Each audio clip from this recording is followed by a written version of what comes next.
Bonsoir à tous, chers auditeurs, chères auditrices, c'est Cyrus et on se retrouve pour le 40e épisode de notre podcast hebdomadaire sur l'actualité footballistique de la semaine. Et pour pouvoir en discuter, je serai accompagné de nos fidèles Jeff. Bonsoir, salut tout le monde. Camille. Guten Abend. Et Alexis. Bonsoir. Et ce soir, on parlera donc de ce qui s'est passé en Ligue 1, en Angleterre et en Espagne. Petit mot également sur les matchs européens de la semaine, étant donné qu'on a eu la chance d'avoir Jeff et Camille, notamment, qu'ils étaient partis voir le match du Bayern contre la Lazio. Je pense qu'ils ont eu du plaisir à regarder ce match-là et que ça a été assez plaisant. Beaucoup plus que le ce précédent. fut une très belle expérience du côté de l'Allianz Arena. Beaucoup plus que la dernière fois. Pour une belle victoire du Bayern. Et donc, en premier Je ne sais pas ce que tu en penses, mon cher Jeff. Ce que je disais à l'instant, beaucoup plus que la dernière fois. Tout à fait. c'était contre Copenhague, c'est ça la dernière fois où il y a eu... Exactement. Contre Copenhague, dans des conditions climatiques plus que compliquées. On va pas dire qu'il faisait chaud cette semaine du côté de la Bavière, mais c'était largement plus supportable. Et avec la victoire, les températures sont aussi largement beaucoup plus supportables d'un coup. Ah oui, forcément. On va pas se le cacher. Le premier arrêt se fera en Ligue 1 sur la 25e journée de championnat. J'allais terminer, désolé. Et donc, actuellement, l'OM est en train de jouer contre Nantes et est en train de gagner 1-0. D'ailleurs, au passage, but d'Aubameyang. Aubameyang qui est en pleine bourre en ce moment, donc tant mieux. Pour l'OM, tant mieux pour moi. Et c'est bien pour Monsieur Gasset qui a réussi à relancer complètement l'équipe. Donc, concernant les autres matchs, tout d'abord Nice qui est... Oui, Camille, tu disais ? Concernant les autres matchs, j'aimerais bien commencer par une victoire. Parce qu'il y a eu une victoire, il y a eu un miracle ce week-end. Metz a gagné. Mais Metz a gagné 2 fois de suite. C'est la première fois quasiment dans la saison que Metz gagne 2 fois de suite. Parce que ils ont gagné à Nantes dimanche dernier. Oui. Mais ils ont gagné aussi aujourd'hui à Clermont, face à Clermont, à domicile. Donc ce qui veut dire que Metz s'est imposé 2 fois de suite. C'est possible. Le Bologna Ball marche. Le Bologna Ball peut marquer. Donc, évidemment, a-t-on besoin vraiment de dire qui a marqué ? Bon, c'est un penalty, mais c'est Mikotadze, Georges Mikotadze, le Géorgien, qui est vraiment l'alpha et l'oméga, le joueur, quoi. Il vaut vraiment quelque chose de cette équipe de Metz. Et belle victoire contre un Clermont qui est un des concurrents, tout simplement, au maintien au Metz. Et c'était le dernier contre l'avant-dernier. Si Metz ne gagnait pas ce match-là, je ne voyais vraiment pas comment on pouvait attendre quelque chose encore du côté des Grenats. La victoire est là, contre Clermont. Donc du coup, ça nous rapproche de la place de barragiste. Et très bonne chose, 6e victoire de la saison pour Metz, pour les Grenats. On n'en avait que 4 en 23 journées. Là, on en a 625. Est-ce que on va réussir à faire quelque chose du côté de Metz ? Ça serait une belle chose. Ça serait une belle chose au moins de décrocher la place de barragiste. Bon, avec un effectif qui est quand même plus que limité, il faut dire ce qui est, mais on a aligné quasiment les meilleurs là, qui sont à disposition cette saison face à Clermont. Mikko Taze était là, Van den Kerkhoff était là, Lamine Camara était là, Udol était là, Ukidja toujours présent dans les buts. Les tauliers étaient là, on va dire. Et bon match quand même aussi de Christophe Herrel qui avait été très en difficulté et sur le terrain et hors terrain, on va dire, ces dernières semaines du côté Grenin. Donc bon match aussi de sa part. Il faut continuer comme ça du côté Grenat. Il faut juste continuer comme ça. On n'a pas été brillant. Clermont a eu plus le ballon que nous. Clermont a plus tiré que nous. Mais on a eu deux occasions cadrées. On en a mis une dedans. Eux, ils n'ont pas réussi à marquer. Bon ben, c'est ce genre de match qui nous feront peut-être nous maintenir en fin de saison. Je l'espère en tout cas. Après, petite précision, vous êtes très proche du premier barragiste, qui est pour l'instant Nantes, mais Lorient, qui est le premier non barragiste, est également à 25 points. Donc en gros, vous n'êtes qu'à 2 points de la zone à 2 points, c'est ça, de la 15e place, et à 3 points de la 13e ou 14e place, puisque Montpellier et Strasbourg ont le même nombre de points. Donc en réalité, à l'instant T du moins, à 9, à 18... Il y a combien de journées déjà en Ligue 1 ? 34 ? 35 ? 34 ? C'est vrai que j'ai oublié qu'à 18, j'avais plus le... Mine de rien, il reste 9 journées. Il reste 9 matchs. 9 matchs, mine de rien. Il reste 9 matchs. Il faut prendre le plus de points possible. C'est ça exactement, hein. La course est complètement ouverte pour du moins se maintenir ou finir barragiste, au moins barragiste. 2 points à rattraper, 3 pour être maintenu officiellement. Le problème qu'il y a, c'est que les matchs qui arrivent sont encore des gros matchs. Ouais, c'est vrai que votre... À part Brest, à part Le Havre, voire Reims, contre qui on avait été très bon à domicile, on n'a plus que des gros matchs à jouer. C'est vrai que vous prenez Reims, Monaco, Brest, Lens, ça va être terrible jusqu'au mi-avril. Après, il y a Lille, Rennes et PSG en dernier. Et le derby de l'Est contre Strasbourg. C'est ça, le match contre Strasbourg qui va être important. Il faudra prendre des points contre Le Havre, il faudra prendre des points contre Brest, il faudra prendre des points contre Reims la semaine prochaine. Ouais, ça va pas être facile après. Et contre Strasbourg. Pour moi, c'est les 4 équipes qui sont encore jouables. Brest ? Attention, Brest c'est quand même difficile. Hein. Ça va être dur hein, quand même contre Brest. Oui, évidemment. Hein ? Ça va être dur quand même contre Brest. Hein. Oui, mais on arrive à déjouer des équipes comme Lyon. On arrive à faire des performances contre l'OM. Pourquoi on ne ferait pas de performance contre Brest ? Oui, en soi, en effet, c'est tout à fait possible. Hein. La preuve, ils ont perdu contre Lens. Bon, Lens est 5e de Ligue 1, attention, c'est pas pareil. Mais c'est vrai que quand même, Brest, ça reste une équipe globalement solide. Et après, bon, faut voir ce que ça va donner. Hein, mais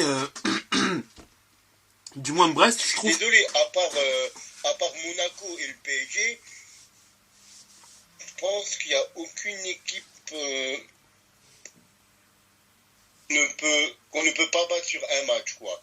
Si cette équipe joue comme les matchs qu'on a fait brillamment cette saison, je pense qu'on peut bouger certains gros. Même que ce soit Lille, que ce soit Lens, mais il faut que ça soit le FC Metz de gala, quoi. Il faut que ça soit le FC Metz qui tombe. Pas le FC Metz comme on a vu ces dernières semaines qui n'arrive pas à mettre un pied en outre. Ah bah oui, après, c'est ça exactement. Mais ouais, ça, c'est une course totalement ouverte. Et bon, de toute manière, on suivra ça match après match. Mais c'est vrai que rien n'est joué. même Clermont, mine de rien, même s'il commence à avoir quand même 8 points de retard sur le premier non relégable, c'est beaucoup, 8 points. C'est quasiment 3 matchs, il en reste 9. C'est un tiers que t'as 3 matchs de retard sur les autres quasiment, c'est dur. Donc c'est pas encore totalement foutu, mais c'est quand même assez compliqué. Ça sera quand même assez compliqué pour Clermont. Mais bon, Voilà. rien n'est fait. Tant que comptablement c'est encore possible. Mais Clermont n'est pour l'instant pas encore relégué. Nice, qui va de plus en plus mal en championnat. Un énième match sans victoire, du moins le 6e match en Ligue 1, du moins sans victoire. Défaite contre Montpellier, Todibo qui marque contre son camp, Todibo qui derrière à la fin de match, ce sera un peu houleux avec les supporters, il y aura un premier échange assez... Je sais pas ce qu'ils se sont dit, j'ai pas cherché à savoir, mais je sais qu'après il est retourné voir les supporters pour qu'il y ait une seconde explication. Mais ouais, Nice, le Farioli Ball, c'est un peu compliqué, ça commence à être de plus en plus compliqué. Les supporters grognent car ils ne veulent pas ne pas vivre une autre saison sans Europe, ce qui serait compréhensible tant sur les 3 quarts du championnat. Nice a été en zone Europe, donc là actuellement ils sont de plus en plus en train de glisser. Là ils sont 6e, l'OM en train de gagner, donc t'as 1 point seulement de Nice. La menace est plus que jamais réelle pour que Nice soit éjecté des places européennes. Là, il commence à y avoir urgence du côté de Nice. Offensivement, c'est toujours aussi compliqué, mais défensivement, ils prennent des buts match après match. Défensivement, ça tient plus. Ouais, ça tient plus. Que c'était leur force. C'était leur grande force. C'est ça, c'était leur grande force. Là, clairement, je sais pas. Nice, c'est la Juventus de la Ligue 1. Pour le coup, Nice, c'est la Juventus de la Ligue 1, je dis. Oui, mais la Juve arrive quand même. Bon, ça peut être un peu compliqué offensivement, mais arrive quand même à marquer des buts. Là où Nice, c'est très, très, très compliqué. Oui. Ils sont à même pas un but par match. C'est ça, tu vois. Te dire que un but fait à 25 matchs 40 points, pardon. Quand tu regardes ça sur le papier, tu te dis, wow, c'est beau quand même. Un but vaut quasiment 2 points, quoi. Enfin, quasiment 1, quelque chose. Allez, ça doit être 1,5, 1,6 points peut-être. Ce qui est... Le ratio, il est quand même énorme. Mais... Le ratio est fou. Le ratio est fou, concrètement. Mais même Brest a une meilleure attaque que Nice. Et Brest n'est... Bien que les offensifs de Brest soient très bons, mais Nice sur le papier a des meilleurs attaquants que Brest. Donc c'est pas normal qu'il y ait autant de difficultés offensives du côté de Nice. Après bon, sachant que le prochain match de Nice c'est contre Lens. Ce match-là pourrait aider, enfin définitivement non, mais ce match-là pourrait les éjecter des places européennes si l'OM fait un bon résultat contre Rennes. Mais bon, l'OM aura un calendrier quand même assez costaud durant le mois d'avril. Ils vont prendre Rennes, même si Rennes est capable du meilleur comme du pire. Paris, Lille, Nice, Toulouse, ça devrait peut-être un peu aller. Lens, et finira le championnat plutôt tranquillement avec Reims, Lorient et Le Havre. Mais le mois d'avril, vraiment, ça va être un mois... Enfin, la fin du mois de mars et globalement le mois d'avril va être un mois assez compliqué, surtout si l'OM arrive à se qualifier en Europa, ce qui est très très très très très très très très très bien parti pour, vu l'éclatante victoire au match aller contre Villarreal. Mais le problème c'est qu'avec les gros matchs en championnat, est-ce que l'effectif ne va pas tirer la langue? Je ne sais pas, mais ça va être un mois charnière, d'autant plus que là l'OM n'est pas du tout assuré de jouer la C1 et c'est un objectif du club, on le sait déjà, donc ça va être le mois de tous les dangers pour l'OM, le mois de tous les dangers, clairement. Clairement, pardon, pas clairement. Clairement, Est-ce que ça va aussi être le mois de peut-être toutes les réussites Aussi. en allant plus loin en Europe? Aussi. Clairement. Ça peut aussi être le mois de toutes les réussites. Là, pour l'instant, de toute manière, ça va du côté de l'OM. Mais ouais, ça peut être très, très, très positif. Après, bon, allez, sauf vraiment accident, l'OM va se qualifier en quart de finale d'Europa League. Reste à savoir qui ils vont prendre en quart de finale d'Europa League, déjà. Parce que s'ils prennent Liverpool, désolé, mais on gagnera pas. Ça fera des souvenirs. Marseille-Liverpool, j'ai pas vraiment l'impression que c'est que des mauvais souvenirs Oui. de l'OM. Bien sûr, il n'y a pas que des mauvais souvenirs, je suis d'accord. Mais je suis quand même lucide. Le Liverpool de cette année, le Liverpool de ce Liverpool-là, qui est au courant, entre parenthèses, que Klopp vit ses derniers mois là-bas, est une équipe survoltée, une équipe qui a quand même une certaine profondeur d'effectifs, de très très très bons joueurs. Elle est encore en lice en coupe, en FA Cup, elle est encore en lice en championnat, elle est encore en lice en Europe, elle a déjà gagné un titre très récemment en Cup, pas la FA Cup mais l'autre Cup. Elle veut clairement, c'est une équipe qui veut tout rafler pour fêter le mieux possible la fin de Klopp. Et manière pour moi c'est le favori de l'Europa League. Il y a un groupe 2, attention, il y a plusieurs équipes qui sont très très fortes, mais Liverpool c'est clairement l'équipe favorite pour cette Europa League là.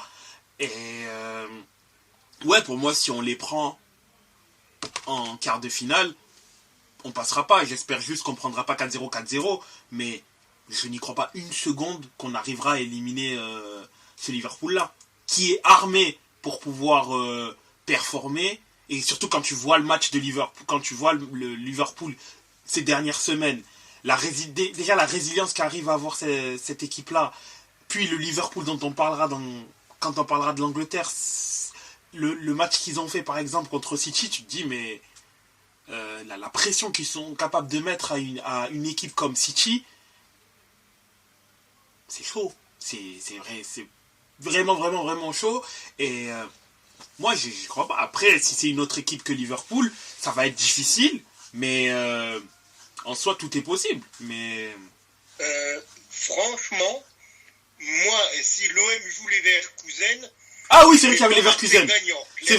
C'est vrai qu'il y a les Leverkusen. J'avais complètement oublié. Pour le coup, j'avais oublié. Et franchement, cette saison, je sais pas s'ils préfèrent jouer Liverpool ou Leverkusen. Ouais, mais c'est vrai. Pour le coup, j'ai doute. Tu m'as fait, du coup, tu m'as bien fait rappeler puisque j'avais complètement oublié. J'ai un gros doute quand même sur ça. Ah oui, clairement. Autant les autres, les Benfica, les Roma, les Atalanta, Sporting, tout ça, même le Milan, West Ham, why not? Mais, oui, les Leverkusen, c'est vrai que c'est. de cette saison. Ouais, oui. Oui, c'est. Oulala, je crois qu'il faudrait quand même un peu. Oui, une peur quand même, oui, bien sûr, parce que c'est un effectif tellement bien rodé. Oui, clairement, les Leverkusen aussi, c'est l'autre équipe à ne pas prendre. Mais sur ça, bien vu de me l'avoir rappelé, parce que j'avais complètement oublié en fait que les Leverkusen étaient en Europa League. C'est pour ça que j'ai même pas pensé à eux. Oui, justement, parce qu'on les voit tellement haut qu'on se dit ils sont en Ligue des Champions. Non, ils sont en Europa League, les cocos. Ils ont failli se manger le tapis face à Karabakh. Exactement. Mais donc non, faut pas les oublier. Faut pas les oublier, les cocos. Faut pas oublier le Jabi Ball. C'est ça exactement. Et donc du coup, pour revenir à la Ligue 1, donc concernant Nice, oui, Nice ça devient très compliqué. Et il va falloir qu'ils se remobilisent très très vite parce que sinon derrière tu as un groupe de poursuivants qui ont les dents longues, qui vont de mieux en mieux et ça va passer devant Nice. Et si Nice n'est pas européen l'année prochaine, clairement cette saison ce sera catastrophe, c'est un grand mot, mais ce sera clairement l'un des gros flops de la saison, clairement, parce que oui, clairement oui. Ah, il n'y a pas d'autre chose à dire. Lyon qui se reprend bien, après avoir perdu contre Lens, en gagnant contre Lorient 2-0 sans Lacazette. Hein, bon, cette fois-ci, sans Lacazette, au moins on a pu voir que cet effectif était quand même capable de faire de bonnes choses. Tout s'est fait en seconde mi-temps, hein, où ils ont en une vingtaine de minutes chrono fait le nécessaire par l'intermédiaire de Tagliafico et Mama Baldé. Donc Lyon, ça va, hein, ça roule. Il y a eu un petit accident de parcours contre Lens. Là, cette fois-ci, ils ont gagné. Donc tant mieux pour eux. Ils se replacent dans le ventre mou du classement, plutôt. Et mine de rien, petit à petit, ils grappillent des points sur les poursuivants à l'Europe. Ça va quand même être difficile puisqu'il y a quand même 9 points d'écart entre Lyon et Nice, mais on est à l'abri de rien. Hein. Lyon a fait un superbe run, en passant de relégable, voire quasiment lanterne rouge à 10e du classement. On n'est pas à l'abri d'un Lyon qui arriverait à attraper une place européenne sur le gong. On n'est pas à l'abri de ça. Donc, à voir, mais en tout cas... Ça serait fou. Franchement, ça serait fou qu'ils y arrivent. Ouais, c'est vrai. C'est vrai parce que du coup, excuse-moi, ça serait vraiment un truc de psychopathe s'ils y arrivent, quoi. Ah ouais, tu dis, ils ont réussi à être... à un moment, ils étaient même lanterne rouge, si je ne me trompe pas, au plus bas de la saison. Ils étaient derniers. Ils étaient lanterne rouge. Ils finissent par réussir à être européens. Tu te dis, mais c'est un thriller, ce truc-là. Là, c'est vraiment une saison façon FIFA. Tu prends... T'arrives tout dernier, t'arrives par un run de fou à réussir à remonter, etc. Non, ce serait un truc de fou. Clairement, ça serait quelque chose de magnifique pour eux et ça serait fou. Le Sage, pour le coup... Et le pire, c'est qu'ils peuvent aussi ne pas se qualifier par le championnat et être quand même en Coupe d'Europe l'année prochaine. Exactement. Ils sont encore en demi-finale de Coupe de France. Ouais, contre Valenciennes. Ils vont jouer Valenciennes. C'est vrai, exactement. Donc, c'est... Pour Lyon, il y a... Imagine que Lyon, qui en novembre ou décembre était dernier du championnat, soit européen la saison prochaine. Imagine juste le truc. S'ils le sont pas via la Coupe de France, parce qu'on va dire que la Coupe de France, tu vois, c'est particulier, mais qu'ils le sont via le championnat, clairement, ça serait un des plus...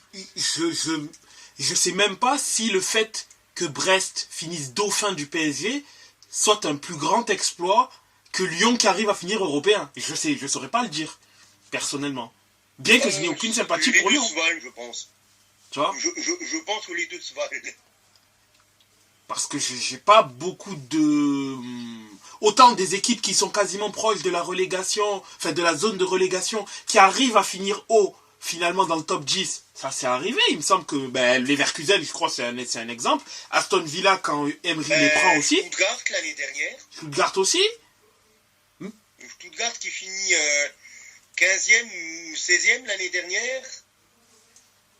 Oui, et c'est cette année qu'ils sont hauts, mais je veux dire dans la même saison. C'était surtout ça que je voulais dire. Ah oui. Et dans la même saison, oui. Tu vois, par exemple, il me semble que Xabi Alonso, quand il prend le Leverkusen, ils sont très bas au classement. Oui, ils sont relégables ou barragistes. Ils finissent 6e, je crois, 6e ou 7e. Ouais, en tout cas en zone Europa League, déjà. Puisqu'ils jouent l'Europa League. Donc forcément, ils ont atterri à une zone européenne, dans le top 6-7 de l'Allemagne. Et maintenant, bon, ils sont premiers, mais... L'Aston Villa, je crois qu'ils ont fait également la même chose, où quand Emery les reprend, ils sont quasiment aux portes de des places de relégables, et ils finissent au final dans le top 7. Mais en soi, ça serait fou. Ça serait fou, clairement, ça serait vraiment, vraiment fou. Parce que pour le coup, eux, ils ont vraiment... On se disait, mais... s'il n'y a pas de recrutement, s'il n'y a pas... quelque chose, pour moi, s'il n'y avait pas ce recrutement en hiver, et surtout, je sais pas qu'est-ce que le Sage a fait aussi, pour moi, il allait droit en Ligue 2, tout droit en Ligue 2. Hein. L'effectif tel qu'il était en début de saison, il allait droit en Ligue 2. Je vois pas comment il... Après, bon, il s'est passé ce qui s'est passé, et du coup, l'équipe va mieux. Lens, qui fait la bonne, je pense, la bonne affaire de cette journée en battant Brest par le plus petit des scores 1-0, qui se replace bien pour la place en Europe. D'ailleurs, elle passe devant Nice, au classement, suite à la non-victoire de Lille, dont je parlerai juste après ce match-là, est à égalité de points avec Lille. Monaco n'est pas très loin derrière à 3 points, Brest à 4. Même la course à la C1, elle est mine de rien assez disputée aussi en France. Donc, comme j'ai indiqué, Rennes, Lille contre Rennes. Lille qui a été rapidement menée 2-0 par l'intermédiaire de Bias et Kalou-Mendo. Dès la 20e minute, il s'était mené déjà 2-0. Lille qui déjà Rennes qui... Rennes, ça souffle le chaud et le froid. Ils sont capables de faire de très bonnes choses comme se viander. Là, ça n'a pas manqué. En toute fin de match, Jonathan David signe un doublé. Il n'a pas mis de penalty. Un doublé dans le jeu. Et Lille arrive à arracher ce match nul qui fait du bien pour le coup. Parce que ça leur permet de garder cette 4e place pour l'instant qualificative pour les barrages de la Ligue des Champions. Mais attention, parce que Lens maintenant est à égalité de points et le voisin n'est plus très loin, clairement plus très loin, il est à côté. À côté. Oui. Ça souffle sur les dogs. Exactement.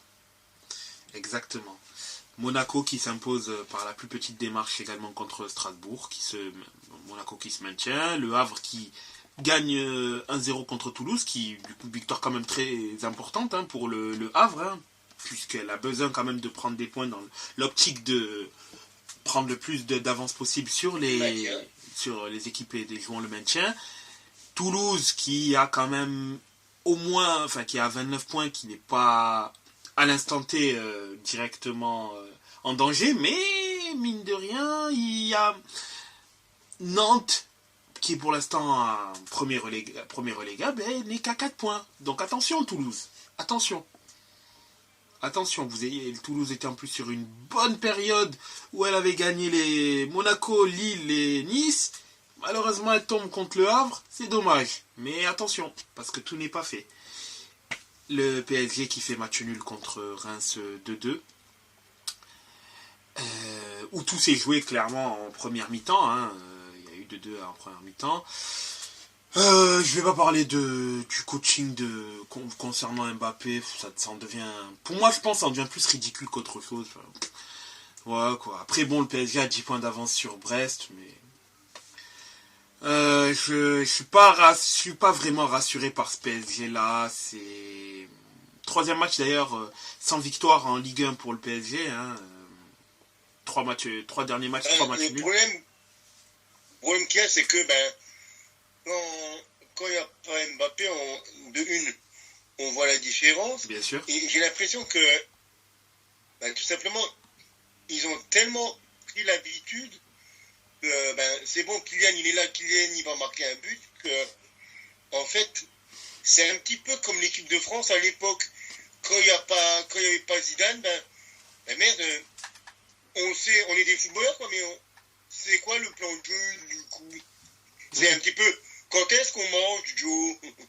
J'ai l'impression que c'est un petit peu les Dalton quoi, ils sont un petit peu là, ils ont besoin de leur Lucky League quoi pour fonctionner le PSG.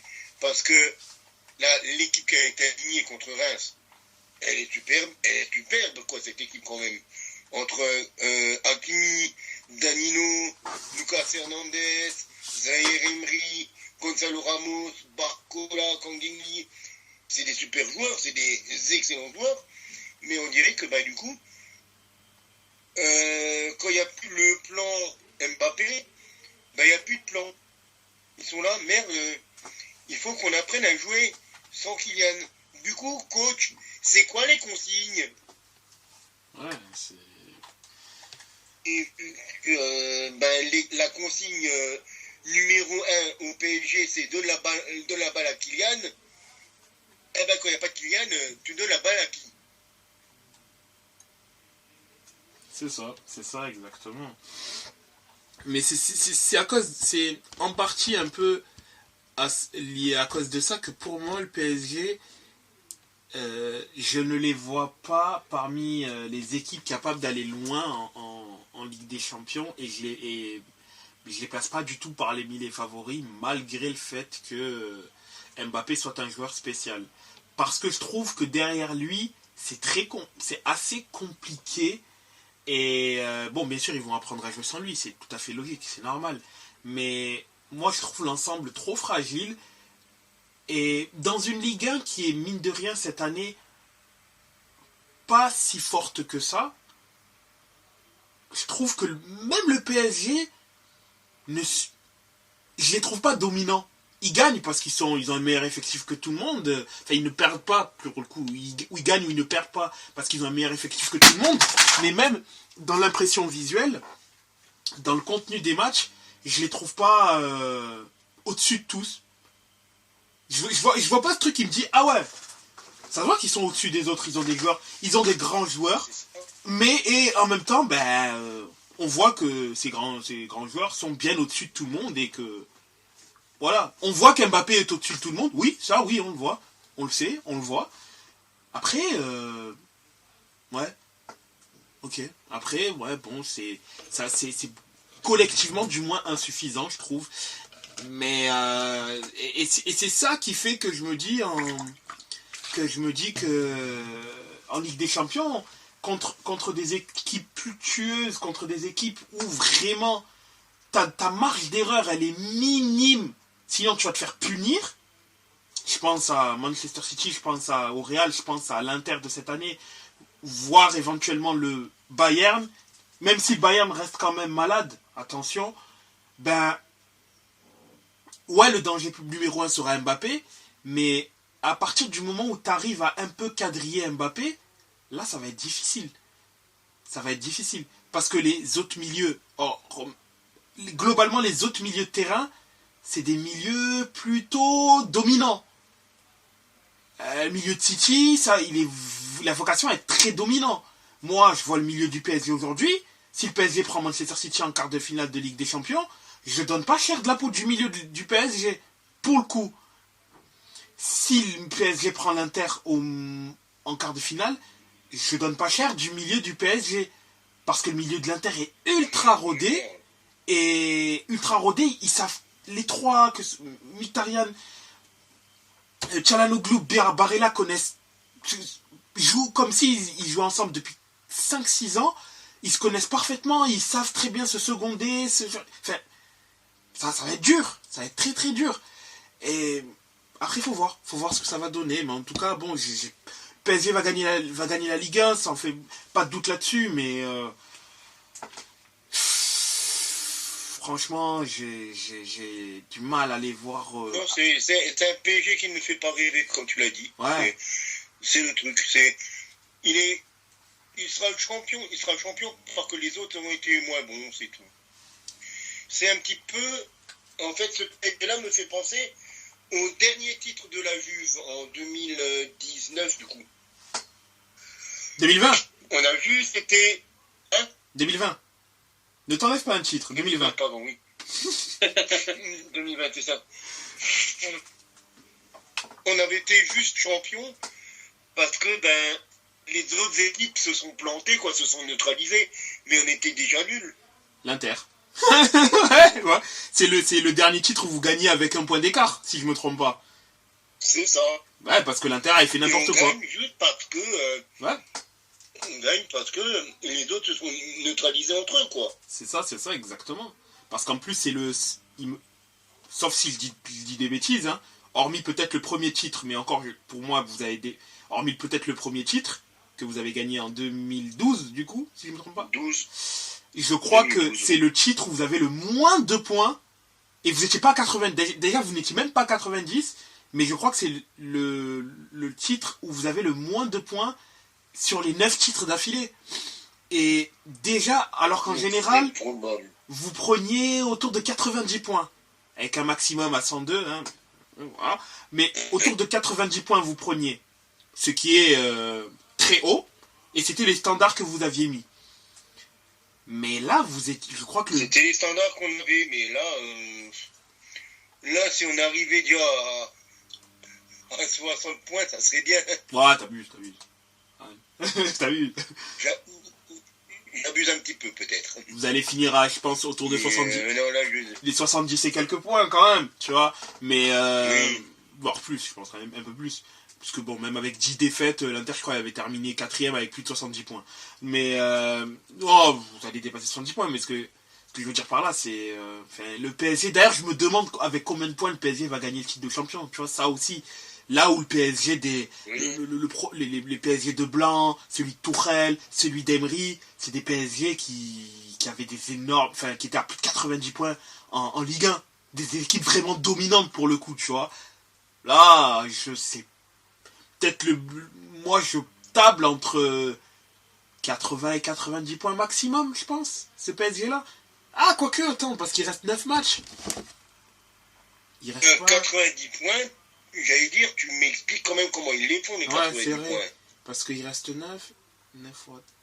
Il reste 9 matchs, ça fait 3 fois 9, 27. Ouais, ça fait 83 points maximum. 80, Ouais, 83 points maximum. Non, ils les auront pas. Ils seront autour des 70 et quelques... Et même... voilà. Je les pense vers 75, entre 72 et 75. Ouais, c'est ça, tu vois. Et pourtant, tu regardes en Allemagne, Leverkusen. Bon, après, c'est vrai que Leverkusen fait quand même une saison dantesque. Oui, les Leverkusen, tu peux même pas comparer, en fait. Parce que même ce qu'ils sont en train de faire, même le Bayern ne l'a jamais fait. Donc, Et quand je dis jamais, c'est jamais. Oui, depuis 1963 que la Bundesliga existe, ça n'a jamais été fait ce qu'ils font. Donc, ils sont injouables, ils sont juste injouables cette saison. Ils sont à 67 points en 25 matchs. Et ouais, ils ont lâché que... on est à plus de 2 points et demi par match. Ouais, ils ont lâché que 8 points depuis le début de saison. C'est ça, ils ont lâché 8 points sur 75. 75 possible. 8 points sur 75. Ouais, c'est extraordinaire. C'est fou comme... À part le City et Liverpool, là où ils finissent tous les deux à presque 100 points, et la Juve à 102 points, j'ai pas vu beaucoup d'équipes qui ont fait ces niveaux-là, quoi. Bah, bon, après, c'est vrai que... Oui, bon. Du coup, là, je vais prêcher pour ma paroisse. Là, à l'instant T, l'Inter, en termes statistiques, hein, la seule fois où elle a eu autant de points, c'était la saison 2006-2007. 2006-2007, où elle finit avec une défaite, je crois, en championnat et 95 points, l'Inter de Mancini. Ouais, enfin, en 2006-2007, c'était peut-être pas trop dur non plus parce qu'il n'y avait plus personne. Oui. Votre concurrent le plus gros pour le titre, ça devait être l'Udinese. Ou peut-être même l'AS Roma, je pense. Hein. Je pense que c'est l'AS Roma. Hein. Ouais. Ouais, je pense que c'est l'AS Roma. La Juve, le Milan, la Fio, la Lazio, la Samp et encore 2-3 autres équipes, c'est pas compliqué d'être champion haut la main quand même. Ouais. C'est ça que je veux dire. Oui, voilà. Mais moi, là, l'Inter, si elle gagne tous ses matchs, bon, je pense pas, hein, mais si l'Inter gagne tous ses matchs, elle sera à 105 points. Bon. C'est utopique, hein, attention, parce que franchement, s'ils gagnent tous leurs matchs, c'est abusé. Mais du moins, là, elle est sur des standards où elle battrait du coup la Juve de 2012, 2013 ou 2013-2014. 2013-2014, je crois. 2013-2014. Ouais, 2013-2014. 2013-2014. C'est elle a 102 points. Donc, ouais, c'est à voir ce que ça va donner. Mais certes, c'est vrai qu'elle est quand même sur des standards énormes. Clairement sur des standards énormes. Déjà, elle a le même nombre de points que l'année dernière. Oui, voilà. Parce que du coup, l'année dernière, ben ouais, l'Inter avait 75 points. Ben là, elle a 75 points, mais en 28 journées. Donc, bon, voilà. 75. Voilà, un truc. Donc, bon. Là, Sommer a égalé également est en train de faire également une saison historique. Là, demain, j'en dirai un peu plus, mais il se peut qu'il y a quelques records qui tombent. Il se peut, hein. En tout cas, qu'il y a quelques records qui tombent à l'issue de la saison. En tout cas, c'est bien parti pour, au vu de ce qui reste comme match et de la dynamique du moins de l'Inter. Ben voilà. Après, à voir ce que ça va donner. Mais... Donc, concernant la Ligue 1, parce qu'on parlait de la Ligue 1. Le niveau du... Donc, la Ligue 1. A-t-on déjà donné tous les scores? Oui. On a bien donné tous les scores. Il nous reste à faire le classement. Je t'en prie, Camille. Avec un PSG largement leader, avec 56 points. Brest qui est second avec 10 points déjà de retard sur le PSG, 46 points. Monaco a 1 point des Bretons avec 45 points en fermant le podium. Lille est 4e à 3 points de la SM et actuellement qualifié pour l'Europa League. Lens est actuellement 5e et qualifié pour la Conference League avec 42 points également, mais une différence de but moins bonne que le voisin lillois. Nice, du coup, avec sa nouvelle déconvenue, comme tu l'as signalé, chute hors des places européennes actuellement. 6e, le 7e est l'OM qui revient à 3 points actuellement avec son succès en construction et se rapprochera à 3 points de Lens. Rennes est 8e, Reims est 9e. La 10e place est pour Lyon. Toulouse est 11e. Le Havre 12e. Montpellier 13e. Strasbourg 14e. Nantes qui du coup est en train de s'incliner face à l'OM actuellement est le premier non relégable. La place de barragiste est pour Lorient. Metz est à 2 points des Merlus et Clermont est un bon dernier avec 17 points et déjà 8 points de retard sur Lorient.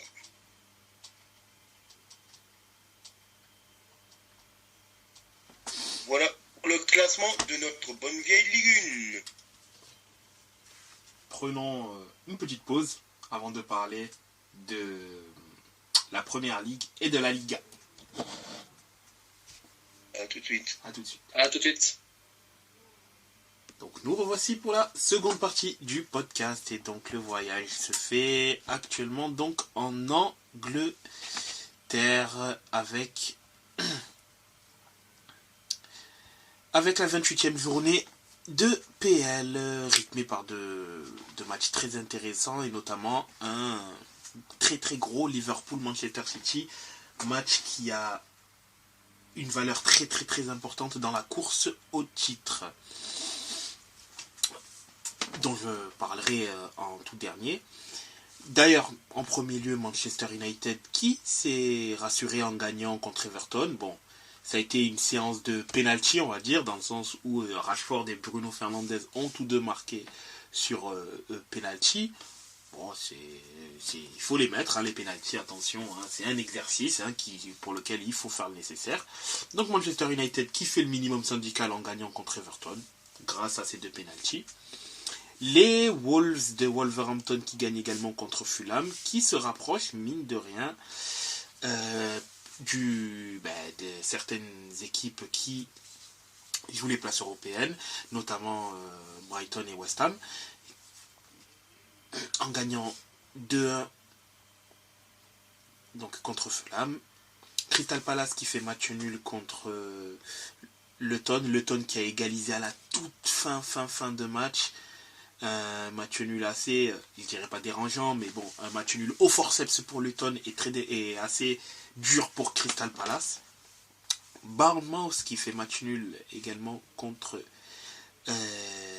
Sheffield. Solanke qui a été assez malheureux sur ce match-là, en ratant un penalty, en n'ayant pas pu marquer son but par rapport à une main qui était d'ailleurs tout à fait valide et valable, hein, il y avait bien main, mais au moins son équipe a réussi à préserver réussir à attraper le match nul, pardon, parce que Sheffield menait 2-0 jusqu'à la 64e minute. À la toute fin de match, ils ont réussi à attraper le match nul, hein, le jeune, il y a quand même 26 ans, le jeune turc Enes Ünal qui a donc marqué le but de l'égalisation. D'ailleurs, effectivement, comme tu l'as dit, Alexis, la Roma vient actuellement d'égaliser par l'intermédiaire d'Houssem Aouar, l'ex-lyonnais. L'ex-lyonnais. Arsenal qui est actuellement en crise, elle n'a pas mis 6 buts à ses adversaires. Voilà. Donc elle est officiellement en crise. Ouais, seulement 2. Voilà, simplement deux. D'ailleurs, petit but. Avec un deuxième but d'ailleurs en fin de match par Havertz. Qui est en forme, hein. Finalement, c'est les cadres un petit peu les nouveaux cadres qui se sont imposés à Arsenal sur ce match face à Brentford, avec Declan Rice qui a ouvert le score et Kai Havertz qui a conclu. Ouais, d'ailleurs, Havertz très en forme, hein. Très en forme en ce moment. C'est bien pour lui, qu'il reprenne confiance, qu'il enchaîne les prestations ou les titularisations. Il joue de plus en plus. Il marque. Ça ne peut que faire du bien à la Mannschaft. C'est ça, et il prend ses marques de plus en plus, donc tant mieux. Tant mieux pour lui, c'est positif à 100%, c'est positif pour lui, donc qu'il en soit ainsi, hein, c'est un magnifique joueur et c'est bien qu'il prenne de plus en plus confiance. D'ailleurs, le but de Wissa, c'était quand même une petite coquille, on va dire, de Ramsdale, hein. Une petite coquille de Ramsdale, mais qui a quand même fait un gros match, hein. Mine de rien, Ramsdale a quand même fait un gros match, mais c'est vrai que cette coquille-là... Tu crois que c'est une belle passe décisive, oui, Ramsdale, oui. moi je trouve. Hein. Oui, c'est vrai que... Ah, franchement, super passe décisive hein, pour le joueur adverse, pour Wissa. Donc, top, comme dirait notre cher Thomas Tuchel. Après, moi, je suis plus... C'était pas top, par contre, c'était... Est-ce que tu as quelque chose à dire sur Arsenal, peut-être encore? Alors, oui, ça c'était... Mais par contre, ça c'est une petite info, un truc. Ramsdale a été titularisé parce que Raya ne pouvait pas être titularisé par rapport au prêt que... Raya appartient à Brentford, forcément. Oui, il n'a pas pu jouer contre... Il n'a pas pu jouer contre Arsenal.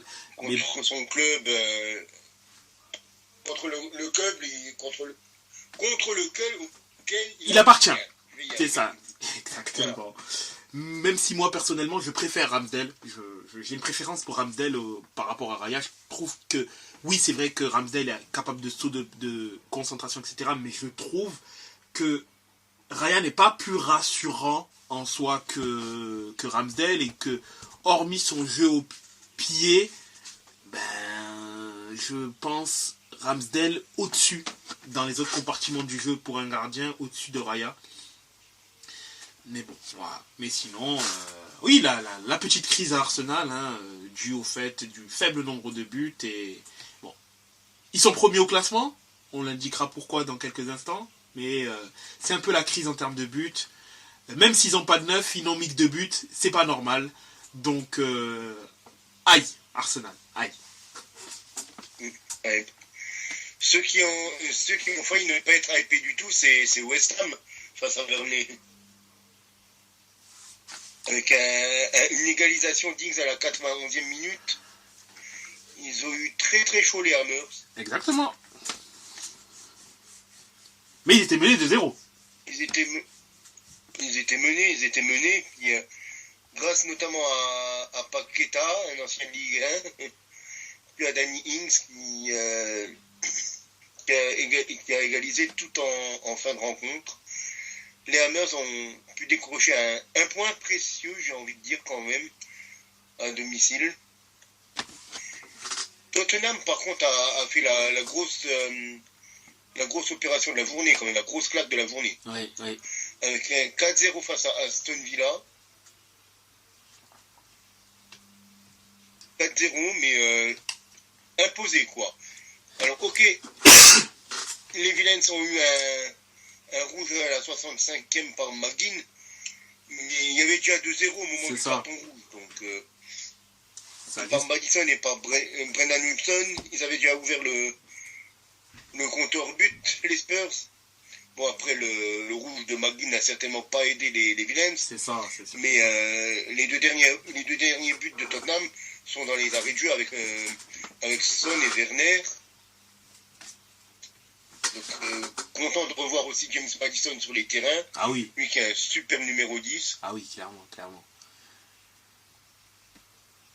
Mais on voit aussi le problème d'Aston Villa un petit peu, c'est quand Watkins ne marque pas, il ne cadre pas. Parce que sur les 10 tirs d'Aston Villa, il n'y en a qu'un seul cadré. Ouais. Alors que Tottenham a fait 9 tirs et 5 cadrés. Et 4 buts. Autant dire, rentabilité maximale. Exactement. 5 tirs cadrés, 4 buts. Les autres, ils ont tiré 9 fois au but, ils n'ont pas réussi à en mettre un, ils ont tiré qu'une fois cadré. Donc quand Watkins ne marque pas, Villa ne marque pas. C'est aussi simple que ça. Alors qu'il y a des super joueurs dans cette équipe. Bien sûr. Que ce soit Leon Bailey, que ce soit Yuri Tillmans, Lucas Digne, Matty Cash, c'est vraiment une belle équipe. Vraiment une belle équipe. Il y a Moussa Diaby, il y a Nico Zaniolo. Mais oui, ils sont Watkins dépendants cette saison. C'est exactement ça, je peux pas dire plus, c'est ça, clairement. Après, il aura 15 buts, 10 passes décisives. Quand leur de devant ne marque pas. Ouais, après, c'est vrai que Watkins fait quand même la saison de sa vie. Un joueur à 15 buts, 10 passes décisives, bien évidemment que t'es un minimum dépendant de lui. Mais c'est vrai qu'il y a quand même matière à ce qu'il y ait quand même un relais lorsque Watkins c'est un petit coup de moins bien, ne marque pas, ou est moins il pèse moins sur le jeu, clairement. C'est ça, je suis tout à fait d'accord avec toi. Brighton qui après ça déculotté, qui relève la tête après s'être fait exploser par l'AS Roma 4-0. C'était d'ailleurs pas une semaine assez, ce fut quand même des jours assez difficiles. 3-0 contre Brighton, 4-0 contre 3-0 contre Fulham, 4-0 contre l'AS Roma.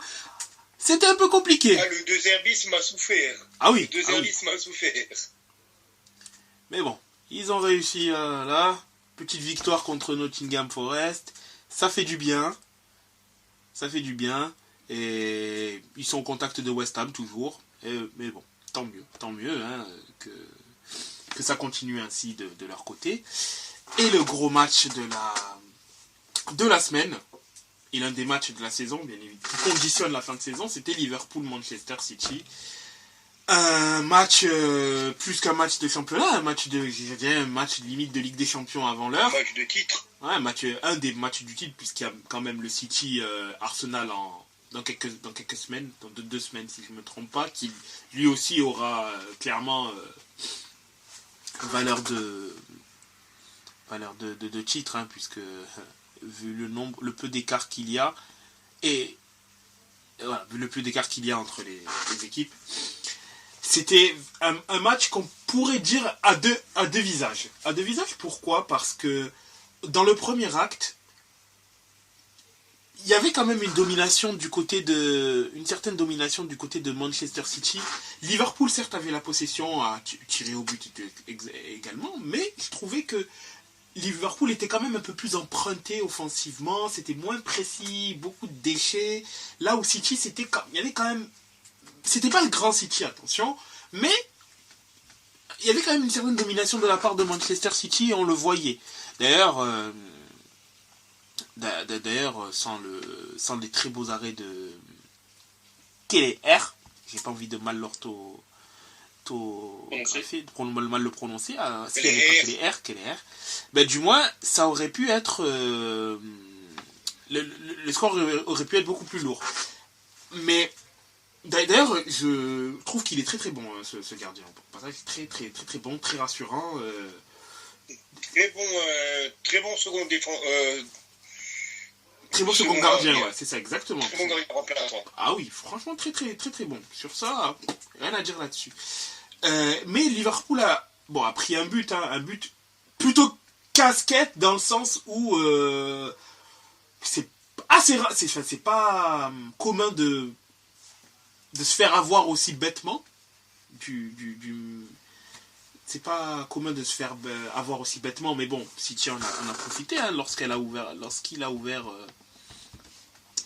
le score. D'ailleurs, la Fiorentina vient de repasser devant la Roma. City du moins par l'intermédiaire de Stones donc a ouvert la marque.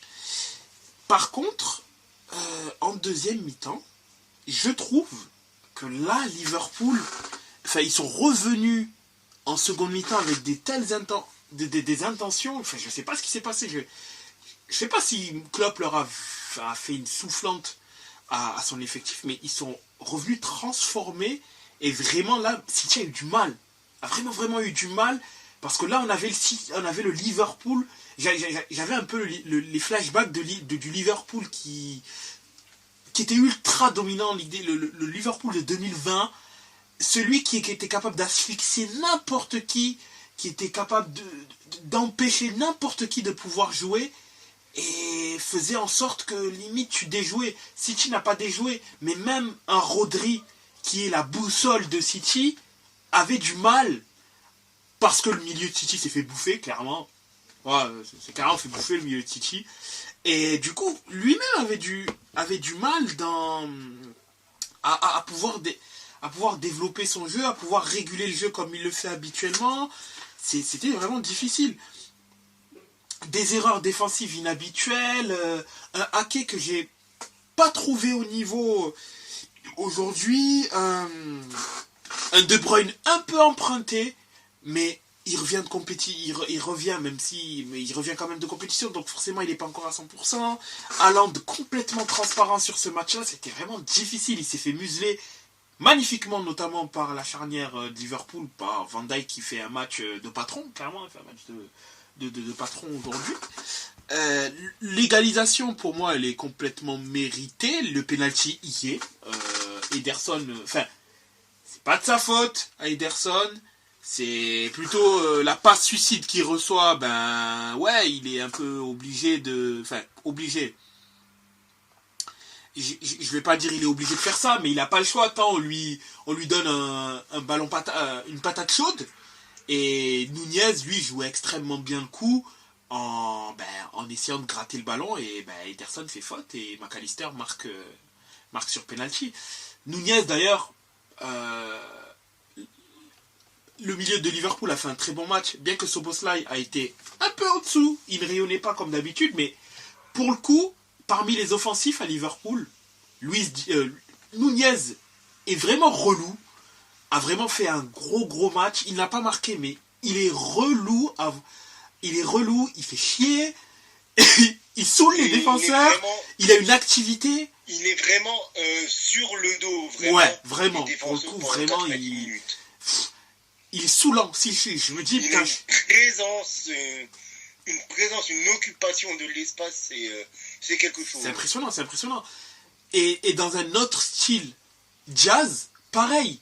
Très gros match de la part de Diaz dans son activité offensive. Il a fait en seconde mi-temps, on a eu droit à quelques arabesques où il a envoyé notamment à la 80e minute, il fait un crochet, il part en contre-attaque tout seul, il fait un crochet sur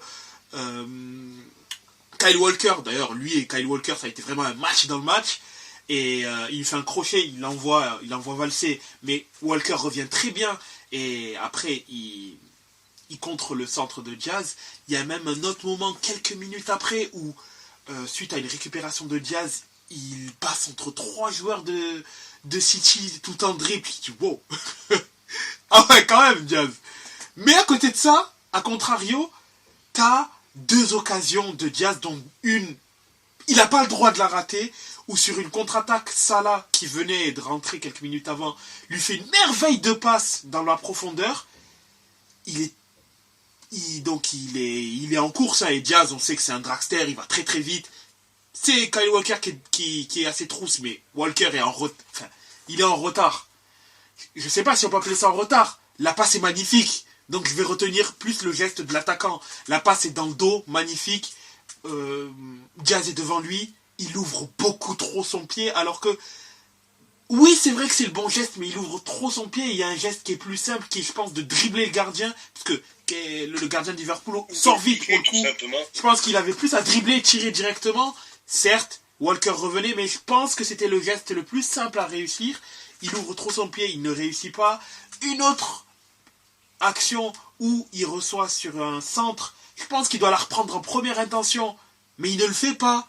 Il contrôle. Donc à partir de là, étant donné qu'il a ce petit temps, ces petites secondes de trop où il contrôle la balle, le défenseur de City, d'ailleurs je crois que c'est encore une fois Walker, arrive à revenir et ça l'empêche de pouvoir décocher sa frappe. Et c'est ça, ça a été un Luis Diaz à deux visages. Malheureux offensivement, mais quelle présence, son duel contre Walker, ça a été match dans le match comme je le disais.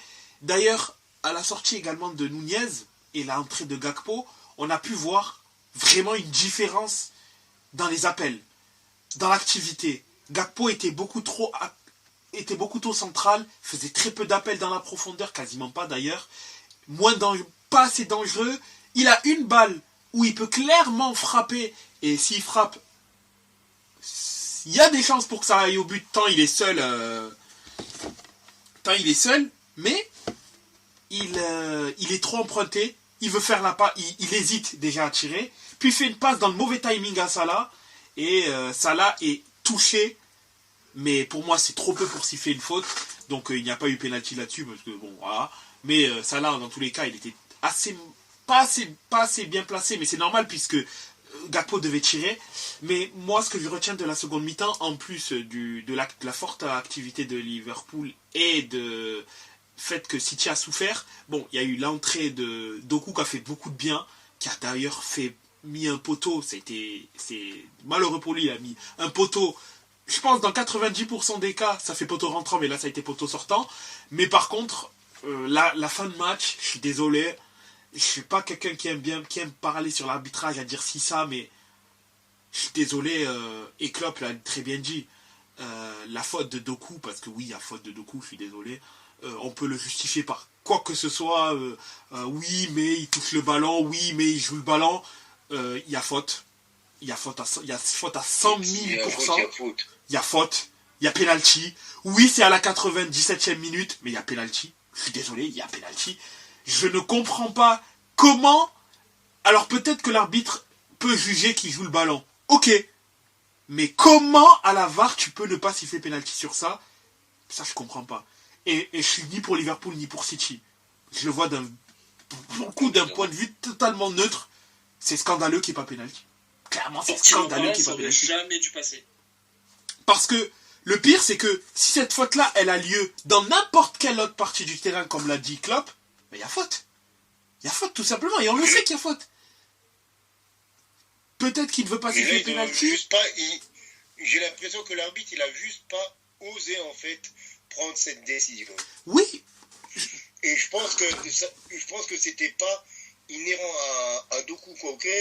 Je pense que le match était tellement un gros match que ça aurait été un autre joueur, ça aurait été un joueur de Liverpool, admettons, ça aurait été McAllister de l'autre côté, il ne l'aurait pas sifflé non plus parce qu'il y avait trop de pression. Bien sûr, là c'est même pas par rapport aux joueurs, pas par rapport aux joueurs en lui-même. Quand j'ai parlé de Doku, c'est parce que d'un côté il a eu une balle de match, attention, voilà, franchement le poteau, c'est manque de chance, en plus le ballon revient directement sur le gardien pour dire à quel point il a été chanceux, puisqu'il était battu. Mais il y a ça, et je pense que le geste est bête, pour le coup c'est vraiment bête, surtout à ce moment-là du match, mais le geste il n'est pas maîtrisé, et le pied il est trop haut. Et 3 il touche McAllister. 3 il le touche. Voilà.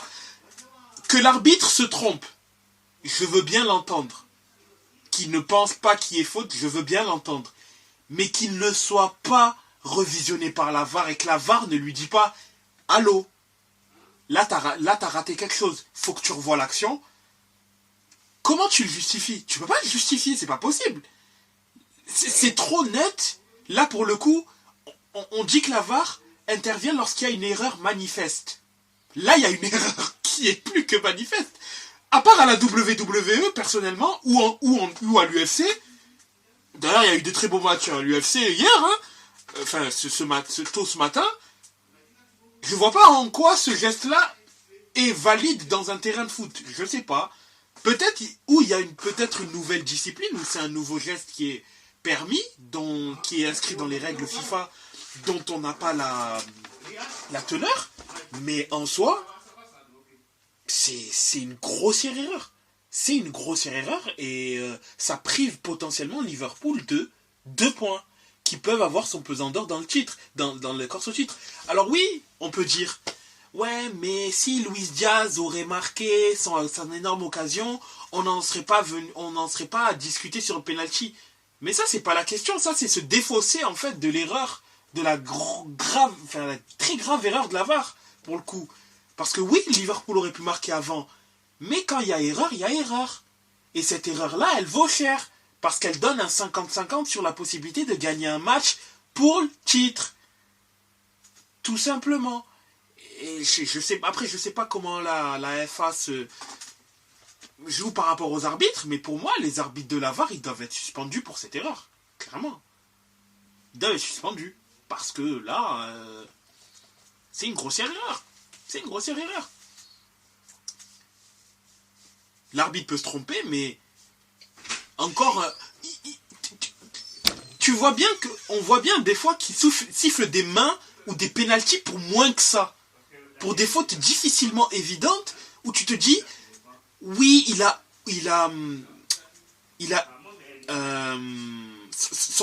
du moins artificiellement augmenté sa surface de 3,1 mm, de 2,1 cm. Sur ça, ils arrivent à siffler des pénaltys. Mais un mec met un pied en l'air. Il vise McAllister. Même s'il voulait jouer le ballon, je suis d'accord, il jouait le ballon, mais il touche le joueur. Il n'y a pas pénalty. Et la justification, c'est il a joué le ballon. Mais non. Et c'est ce qui fait qu'il y a, malheureusement, ils n'ont pas pu avoir leur dernière doublé de Aubameyang. D'ailleurs, au passage, l'OM est très bien parti pour gagner contre Nantes. Très très bien parti pour le coup. Et du coup, ça donne un match nul. Statut quasi quo en championnat. Sauf que Arsenal, Arsenal en profite. Puisqu'Arsenal passe premier grâce au match nul de Liverpool. À la différence de but. Oui, c'est sûr que quand on met 6 buts, à force de mettre 6 buts, on soigne plus que bien sa différence de but. Hein. Et c'est donc, Arsenal est premier grâce à la différence de but et à 64 points. Pareil pour Liverpool à 64 points. City 3e avec 63 points. Aston Villa est à 55 points. 5e Tottenham avec 53 points. United 6e avec 47 points, West Ham 7e avec 43 points, Brighton 8e avec 42, les Wolves 9e avec 41, Newcastle 10e avec 40 points, Chelsea 11e avec 36 points, Fulham 12e avec 35, Bournemouth 13e avec 32 points, Crystal Palace 14e avec 29 points, Brentford 15e avec 26 points, 16e Everton avec 25, Nottingham Forest 17e et premier non relégable avec 24 points, Luton premier relégable avec 21 points, 19e et 20e Burnley et Sheffield qui ferment les deux la marche avec 14 points. Voilà ce qui se passait en Angleterre sur cette semaine-là. En Espagne, cette fois-ci, d'ailleurs, il y a actuellement le Betis qui joue contre le Villarreal. Il y a 2 partout actuellement. C'est ça, exactement. Avec un but contre son camp d'un ancien de la Bundesliga, Socrates. Hein, ancien Bundesliga, ancien de Première Ligue, Socrates. Aussi, Socrates. Ancien du Werder, de Dortmund, d'Arsenal. Et du Milan. Oui, il a joué au Milan quelques matchs. Oui. Et du Milan. Je pensais qu'il était retourné en Grèce. Je ne savais même pas qu'il était en Espagne pour dire. Je savais qu'il était retourné en Grèce, mais je pensais qu'il qui retournait entre parenthèses vulgairement au bled, qui est rentré finir sa carrière là-bas. Ben moi j'ai vu là en entamant le match qu'il était au Betis Séville, je n'avais pas noté non plus son arrivée du côté de la cité sévillane. Et bon, c'est avec plaisir quand même de voir une tête connue quoi que je l'ai vu au sein de cette charnière sévillane, au sein de cette charnière vert et blanche. Oui, c'est ça. Exactement. Donc en effet, le Betis est en train de faire match nul 2 partout face à Villarreal pour le score, et on est un petit peu après l'heure de jeu, on est actuellement à la 66e minute. Et concernant les autres matchs? Concernant les autres matchs, le Real Madrid s'est plus tranquillement imposé, je pense qu'on peut dire ça comme ça. Oui.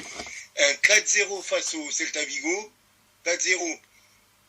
Pourtant, avec les buts qui sont tombés relativement tard, dont 2 contre son camp, on a Vinicius qui a ouvert le score à la 21e, mais après, il a fallu attendre la 79e minute pour voir Guaita marquer contre son camp, Dominguez à la 88e marqué aussi contre son camp, donc ça veut dire que 2 buts coup sur coup contre leur camp, et Arda Güler qui a marqué son premier but avec le Real Madrid ça fait à la plaisir. 94e minute, le jeune turc. Pardon? Ça fait plaisir, hein. C'est bien pour lui, pour la confiance. Güler Oui, qui s'est donc, envoyé en prêt voilà. à Milan d'ailleurs.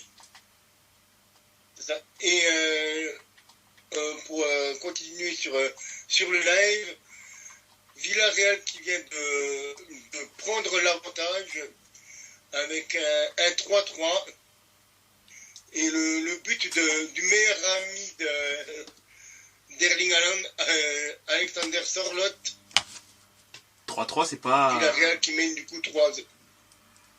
3-2 du coup. Qui mène 3-2. Ah, t'as dit 3-3. 3-3, c'est pas prendre l'avantage. Pardon? Tu avais dit qu'il venait de prendre l'avantage 3-3. 3-3, c'est un match nul. Ah, moi je suis à 3-2 actuellement. Ah. Donc peut-être que tu es en avance sur moi, mais moi actuellement il y a 3-2 du côté de Villarreal. Non, je disais que tu as dit que Villarreal prenait l'avantage et qu'il y avait 3-3. C'est ça que je soulignais. Ah! Oui, non, en effet, il y a 3-2. Il y a 3-2 pour Villarreal. 3-2 pour le sous-marin jaune. Grâce au but, donc du coup, du géant Sørloth. Et donc, pour revenir sur le Real, oui, on a le petit Arda Güler, du coup, qui ouvre son baptême du feu un petit peu avec le Real, le jeune Turc qu'on désespérait un petit peu de voir avoir du temps de jeu du côté du Real Madrid. Ben, il a marqué son premier but. C'est bien pour lui parce que c'est un joueur qui, pour moi, est vraiment très prometteur. Et j'attends beaucoup de lui. Des quelques dribbles que j'en avais vus, c'est un vrai milieu offensif, quoi, comme je les aime. Et c'est très bien qu'il démarre son aventure comme ça avec le Real Madrid. On a Giron aussi, Giron qui marque, qui regagne. Giron qui a gagné 2-0 contre Osasuna, par Porto à la 13e, par Savio à la 86e, un but en début de match, un but en fin de match. C'est toujours encore solide du côté de Giron. Alors, ils ne joueront pas le titre cette saison, très probablement, puisqu'ils sont à 7 points maintenant. Mais ils sont toujours encore plus en course pour jouer la Ligue des Champions. Et c'est une énième victoire. du côté, du club géré par le frère de Guardiola. Donc une nouvelle victoire pour les Catalans. On a la Real Sociedad qui, après s'être fait sortir par Paris, a réussi à s'imposer en championnat, notamment grâce à un Français, Robin Le Normand, et grâce à un ancien de la Bundesliga et du Milan, encore une fois, et cette fois-ci c'est d'André Silva qu'on parle, à la 85, qui donne la victoire à la Real Sociedad à la 85e minute. Nos amis basques de la Real Sociedad. Donc c'est bien, ils ont réussi à reprendre le virage après l'élimination contre Paris. Ouais, c'est bien pour la confiance, du coup ça allait pas très bien en ce moment, pour eux en plus. C'est ça. C'est ça. Et sans que leur leader d'attaque, Oyarzabal, ne marque. Ouais. Accessoirement aussi. Le Barça qui s'est aussi imposé sur le plus petit des scores, 1-0. Un but de Yamal face à Mallorca. Très beau Ils ont but. fait le taf. Ils sont arrivés. Yamal il a marqué sa pépite. Il est reparti. Merci, au revoir. On a fait notre match contre Mallorca. C'était vraiment... je pense que c'était pas le match le plus intéressant à suivre de la saison du côté Barcelone. Mais ils sont arrivés. Ils ont gagné. Ils ont posé leur jeu comme... très souvent quand même du côté de la Catalogne. Ils s'en sont remis à une individualité comme beaucoup trop souvent quand même. Mais ça marche cette fois-ci de nouveau. Donc, good job pour les coulées. L'Athletic Bilbao qui lui s'est imposé à l'extérieur sur la pelouse de Las Palmas. Et on dit bien l'Athletic Bilbao. La pique. Gratuit. Et je parle pas de Gratuit. Le Deportivo Alaves qui s'est aussi imposé à domicile 1-0 face au Rayo Vallecano.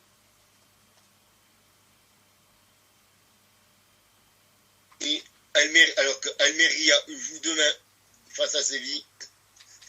Et l'Atlético Madrid par contre qui fait une des mauvaises opérations pour moi de cette 28e journée, en s'inclinant sur la pelouse de Cadiz, la belle de Cadiz qui a fessé l'Atlético Madrid 2-0 sur un doublé de Juanmi.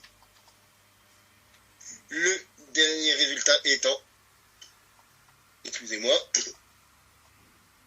la victoire de Valence à domicile face à Retafe dans le derby valencien. Et donc, du coup, au niveau du classement,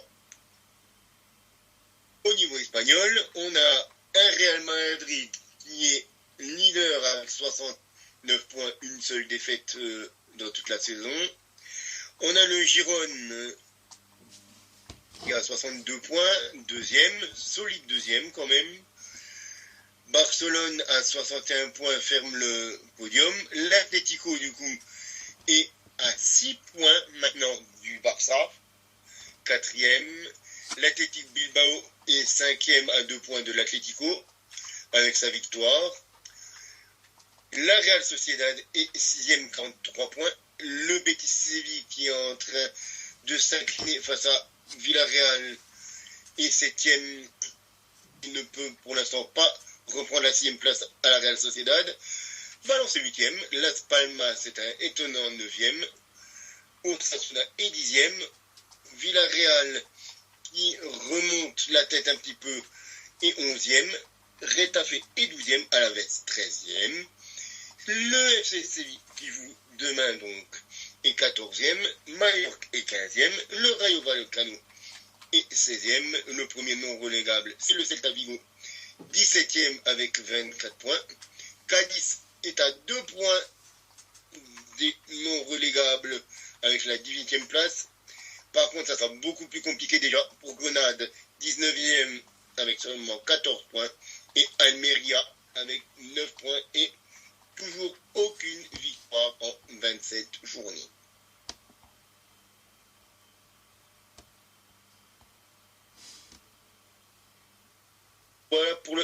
championnat espagnol. Et un petit mot avant de clôturer donc, cette première partie du 40e épisode. Concernant, bon, je parlerai pas de Lille et de l'OM puisque vu les résultats, enfin, il y a quand même une large avance concernant les deux clubs. Mais plutôt, je vais plus parler de la Ligue des Champions. Entre les matchs d'Arsenal contre Porto, Barcelone contre Naples et l'Atlético contre l'Inter et Dortmund contre le PSV. Que pensez-vous de ces matchs-là et vos petits pronostics concernant ces matchs-là? Pas tous à la fois, bien évidemment. Peut-être que Jeff et Aleki peuvent se prononcer. Je pense que on m'a déjà assez entendu. Ouais, moi je vais dire, je pense qu'Arsenal va passer malgré la défaite de l'aller. Dortmund aussi passera. Et là tu m'as dit c'est Barça, Barcelone, Naples. Oui. Autant j'étais pas optimiste pour Naples à l'aller, que là je pense que le Barça va passer plutôt facilement. Et le dernier, Atlético et Inter. Il y a eu 1-0 pour l'Inter. 1-0 Inter. Donc le match retour est à Madrid. Oui. Le match retour est à Madrid. Exactement. Wanda Metropolitano. Non, je vois plus un match nul. Donc du coup, qualification de l'Inter. Donc voilà. Quand tu dis le Barça va se qualifier facilement, tu n'oublies pas que les 3 milieux du Barça, ils risquent d'être out. Ah oui, si tu me dis ça, après voilà, moi je regarde pas non plus. Je suis pas devant la Liga, mais oui, je pense quand même que le Barça se qualifiera.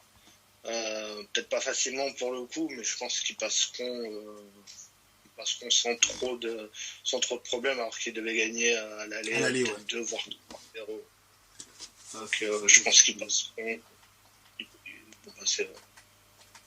Oui, pour te faire une idée, Pedri est out, De Jong est out, Gavi on le sait déjà, et Baldé est également out. Ce qui fait que leur milieu techniquement titulaire n'est pas du tout là.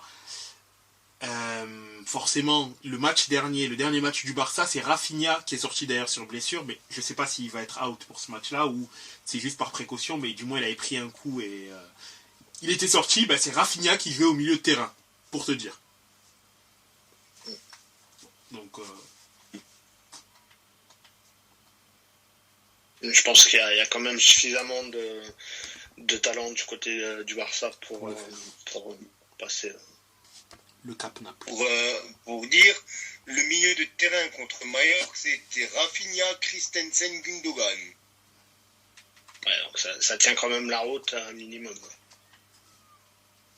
Donc oui, c'est quand même correct. Bon, t'as un ailier et un défenseur central au milieu de terrain, mais faut juste voir si ça tient face à Gvara et face au monstre Osimhen. C'est ça. Effectivement, c'est vrai que le Napoli n'est pas en très bonne posture, mais faut pas oublier que Gvara est capable de faire de très belles choses.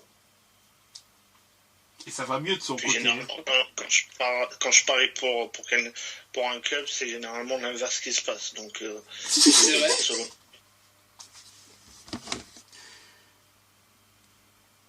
Mince alors, si j'avais su, je t'aurais dit de parler là sur l'Atalanta avant le match. Ça aurait été pratique. Mais c'est vrai que le milieu de terrain actuel du Napoli me rassure plus que le milieu du Barça. Quand je vois un Anguissa, Lobotka et Zielinski, ça me rassure plus que Rafinha, Christensen, Gundogan. Après, c'est au niveau de la défense de Naples que ça m'inquiète un petit peu. Ouais. Parce que Juan Regius Ostigard, c'est pas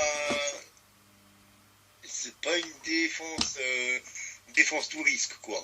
Assurance tout risque. Ça, je suis complètement d'accord avec toi.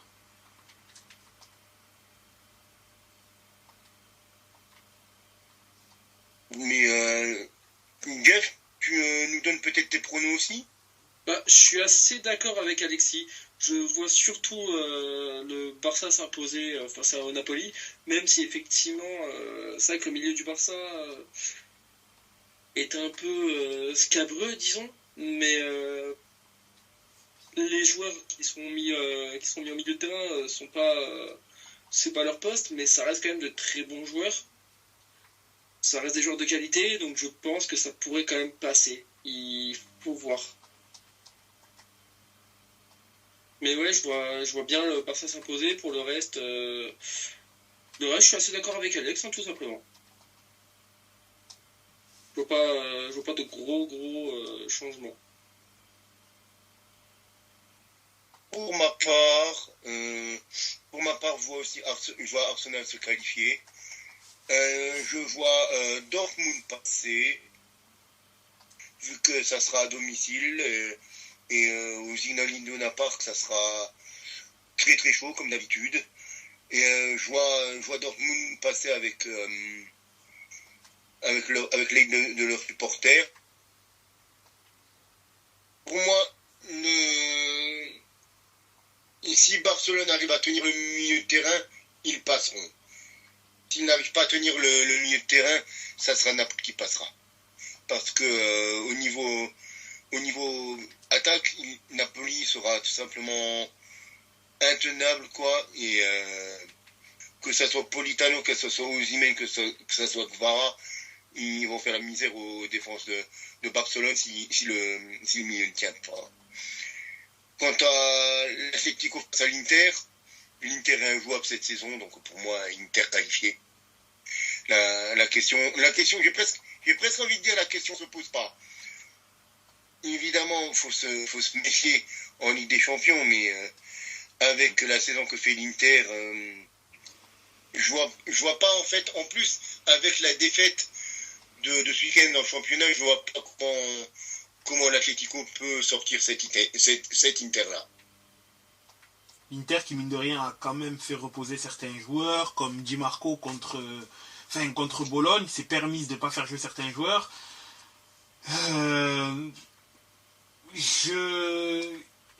Moi, comme je l'ai dit, j'ai peur que de deux équipes en Europe. City et le Real. C'est pour moi... Le Bayern, j'ai moins peur parce que ils sont capables de marquer des buts contre l'Inter, mais ils sont capables aussi d'en prendre. C'est ça le truc. Là où je sais que le Real c'est le Real en Ligue des Champions, l'équipe la plus imprévisible qui soit. Et City, je ne vois pas l'Inter capable de tenir City sur 2 matchs. 1 oui, 2 non. Et en plus, le Real, c'est un match toujours défavorable à l'Inter. Donc, à part les deux équipes, je ne crains aucune équipe. L'Atlético, alors, sauf s'il y a vraiment un match surhumain de la part d'Atlético et que l'Inter se chie dessus, je vois pas l'Atlético gagner. Bien que peut-être que l'Inter ne gagnera pas ce match-là, attention, mais je ne les vois pas perdre. Je ne les vois pas perdre, ne pas se qualifier. Donc, moi je vois l'Inter se qualifier, Arsenal aussi. Idem pour Dortmund, mais par contre, je reste sur mon 50-50 avec avantage à Naples à cause du milieu de terrain. Si De Jong et Pedri étaient là, j'aurais dit Barça gagne. Je pense à la qualification du Barça. Par contre, j'ai très très peur là parce que là, je pense que ça pourrait aller contre le Barça. Attention, mais pour moi, je pense que Naples gagnera, mais si Naples se qualifie, c'est avec un but d'écart, pas plus. Vraiment, pas plus. Mais je pense que Naples va le faire. Tu penses pas que Naples va passer? Non, je pense que Naples va passer, justement. Avec un but d'écart Je pense qu'il maximum. va passer d'un but. Ouais. À cause des problèmes qui risquent d'y avoir au milieu de terrain. Après, on n'est pas à l'abri que Rafinha tape une masterclass en tant que milieu de terrain et que Christensen bloque complètement, que ce soit Zielinski ou... Non, pas Zielinski il ne joue pas la Ligue des Champions. Lobotka ou Cajuste, je ne sais pas si Cajuste est blessé ou est encore là, mais qui bloque Zambo-Anguissa ou éventuellement Lobotka. On n'est pas à l'abri de ça. Mais je vais prendre la réponse qui me semble être la plus rationnelle, qui est que ça va être trop difficile au milieu de terrain et ils vont payer. Ils vont payer ça, le Barça. Donc je vois Naples se qualifier. Donc Dortmund, Naples, l'Inter et Arsenal.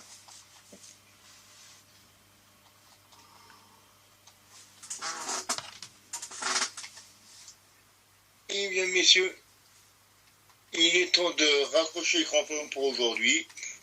On se retrouve demain pour la seconde partie de ce podcast hebdomadaire.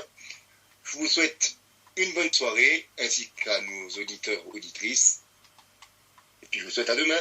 À demain et bonne soirée à tous. Et on se retrouve demain soir. Bonne soirée, ciao.